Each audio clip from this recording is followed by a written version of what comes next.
अगली खबर का रुख करते हैं और मध्य प्रदेश की बात करते हैं। पोषण का घोटाला हुआ है मध्य प्रदेश में। मध्य प्रदेश के महिला एवं बाल विकास विभाग में बच्चों और महिलाओं की पूरक पोषण आहार योजना में बड़ी अनियमितता और धोखाधड़ी आई है सामने। इसका खुलासा Madhya Pradesh auditor general MPAG की रिपोर्ट में हुआ है।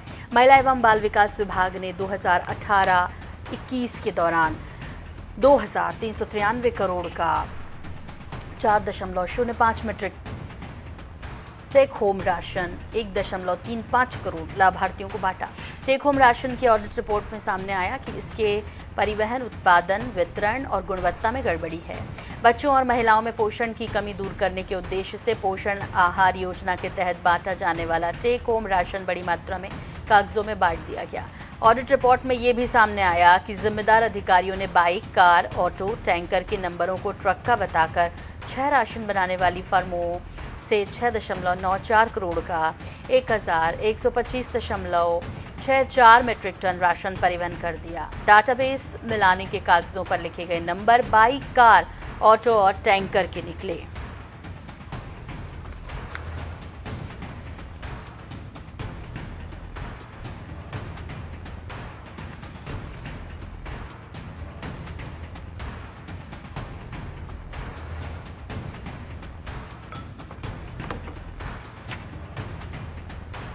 तो मध्य प्रदेश में पोषण घोटाला, बड़ा पोषण घोटाला। मध्य प्रदेश के महिला बाल विकास विभाग में घोटाला हुआ है। पूरक पोषण आहार योजना में बड़ी अनियमितताएं और धोखाधड़ी पाई गई। मध्य प्रदेश ऑडिटर जनरल की रिपोर्ट में ये खुलासा हुआ है। 2018-2021 के दौरान 2,393 करोड़ का 4.05 मीट्रिक राशन बांटा गया। टेक होम राशन 1.35 करोड़ लाभार्थियों को बांटा है। दरअसल इसके परिवहन, उत्पादन, वितरण, गुणवत्ता में गड़बड़ी देखने को मिली। यानी हर क्षेत्र में, या कहें इसके पहुंचने तक बच्चों के, बल्कि कहें कि ना पहुंचने तक, सिर्फ कागजों में रहने तक भी बड़े बड़े घोटाले को अंजाम दे दिया गया इस योजना के तहत। टेक होम राशन बड़ी मात्रा में कागजों में ही बटा है। बाइक, कार, ऑटो, टैंकर के नंबरों को ट्रक का बता दिया गया। 6 फर्मों से 6.94 करोड़ का राशन परिवहन, 1,125.64 मीट्रिक टन राशन परिवहन कर दिया। नंबर बाइक, कार, ऑटो और टैंकर के निकले हैं। तो ये बड़ा घोटाला मध्य प्रदेश में पोषण आहार से जुड़ा हुआ।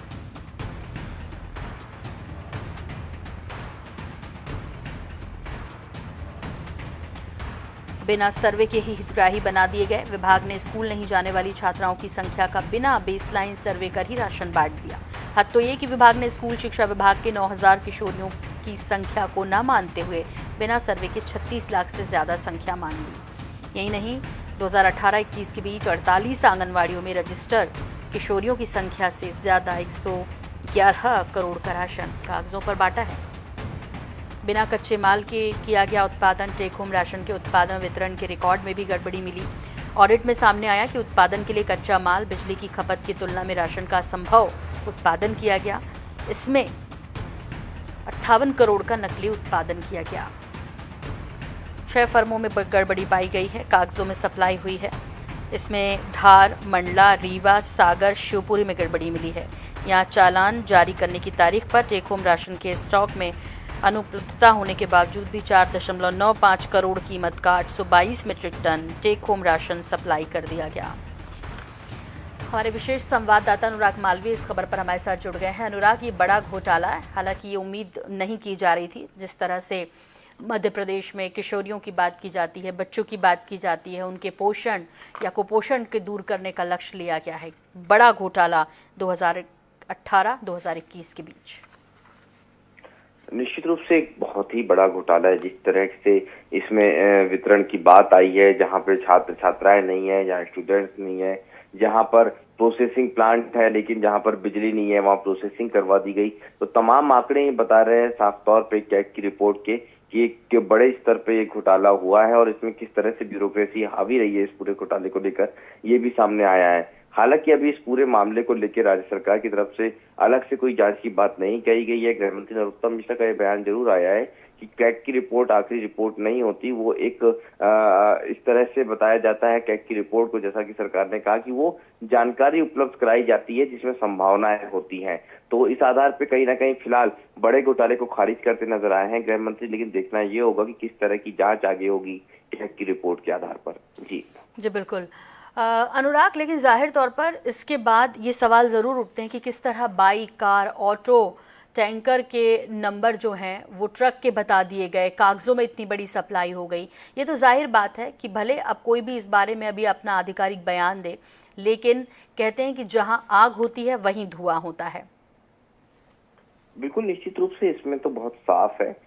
धुआं भी इतना ज्यादा है कि कहीं ना कहीं घुटन महसूस होने लगे, क्योंकि जिस तरह की ये पूरी स्थिति है, आपने भी बताया कि वाहनों के नंबर, जो दोपहिया वाहन थे, छोटे वाहन थे, उनको ट्रक के नंबर बता दिए गए। मैंने जैसा बताया कि प्रोसेसिंग प्लांट्स में प्रोसेसिंग वहां बता दी गई जहां पर बिजली की आपूर्ति नहीं होती, कई सालों से जहां के बिजली कनेक्शंस कटे हुए हैं। तमाम तरह की चीजों का ब्यौरा कैग ने विस्तृत रूप से दिया है। साफ तौर पे एक घोटाले की बड़ी बू आती है। हालांकि अभी गृह मंत्री ने जो भी संदर्भ दिए हों, लेकिन इस रिपोर्ट के बाद विधानसभा में निश्चित रूप से हंगामा होगा और जांच की मांग जरूर उठेगी। जी बिल्कुल, और होना भी चाहिए, खासतौर पर जिन जगहों का इसमें धार, मंडला, रीवा का जो संदर्भ है, वाकई में यहाँ पर कुपोषण की स्थिति में अनुराग, या कहें कि बच्चों को आगे बढ़ने के लिए पोषण आहार, किशोरियों की स्थिति बेहतर करने के लिए स्वास्थ्य की दृष्टि से पोषण आहार महत्वपूर्ण है। लेकिन यदि यहाँ पे ये सब बड़ा घोटाला हुआ है तो ऐसे ही नहीं शासन प्रशासन की नाक के नीचे ये सब कुछ होता रहा और किसी को पता नहीं चला 2018 से लेके 21 तक। देखिए, इतना लंबा अरसा है और उसके बाद सिर्फ लंबा अरसा नहीं है, ये कागजी खेल जो है वो लगातार एक अवधि के साथ चलता रहा और इस तरह से चला जैसे कि सबने आंख मुंह बंद करके इसको आगे बढ़ाते गए या सहयोग करते गए। क्योंकि हर जगह हम देखेंगे, इस पूरी रिपोर्ट में अगर हम देखेंगे, इस पूरी विस्तृत रिपोर्ट में ऐसा लगता है कि जैसे कि सिर्फ घोटाला ही हुआ है पोषण आहार में, वास्तव में कुछ भी नहीं हुआ इसके अलावा। क्योंकि जो आंकड़े दिए गए, जिस तरह से बिलिंग की गई, जिस तरह से गाड़ियों का उपयोग बताया गया, जिस तरह से प्रोसेसिंग की बात की गई, जिस तरह से प्लांट्स बताए गए और जिस तरह से सप्लाई बताई गई, हर चैन में, इस पूरे मामले में सिर्फ स्कैम की चैन नजर आती है, ना कि पोषण आहार को भेजने की चैन नजर आती है। तो साफ तौर पे अब निश्चित रूप से देखना होगा किस स्तर पे इसकी जांच होती है और कितने जल्दी कितनी बड़ी कार्रवाई होती है और ईमानदारी के साथ कितने लोग जो मुख्य कर्ता धर्ता है इस पूरे घोटाले के, वो सामने आते हैं या नहीं आते, ये भी महत्वपूर्ण होगा। क्योंकि इससे पहले भी अनुराग कई बड़े घोटाले मध्य प्रदेश में सामने आ चुके हैं, लेकिन कुछ दिनों के बाद मीडिया में सुर्खियों में रहने के बाद उनका क्या होता है ये बड़ा मुश्किल होता है जानना। बहुत शुक्रिया इस तमाम जानकारी के लिए आपका।